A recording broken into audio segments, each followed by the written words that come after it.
प्यार, ना तेरा है ना मेरा है, ये सबका है त्योहार। ये मुझे पता चला कि आज ईद है, ठीक है।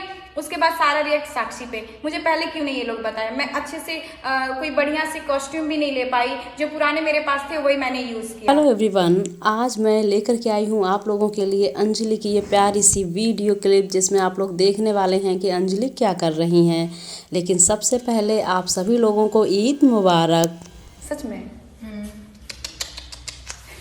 बहुत बार मैंने टेक लिया ना, जैसे कि क्या हुआ ना कि क्या घटना घटी मैं बता देती हूँ। कल मुझे पता चला कि आज ईद है, ठीक है। उसके बाद सारा रिएक्ट साक्षी पे। मुझे पहले क्यों नहीं ये लोग बताया। मैं अच्छे से कोई बढ़िया से कॉस्ट्यूम भी नहीं ले पाई, जो पुराने मेरे पास थे वही मैंने यूज किया। कई बार टेक जुगाड़ किया तो कई बार टेक लिया ना, इसलिए थक गई। अपना भी रील बनाने के लिए तैयार हुई थी, अगर अब मेरा नहीं बनेगा नमस्ते, आपने बहुत करा लिया मेरे से, ठीक है। हाँ, शाम को 6 बजे रील्स आएगी। अपना खूब ढेर सारा प्यार देना। मूवी का नाम है परदेसी, सॉन्ग का नाम बताइए। दोस्तों जल्दी से जाइए अपने कमेंट बॉक्स में और कमेंट करके बता दीजिए कि आज अंजलि किस सॉन्ग पर डांस कर रही हैं।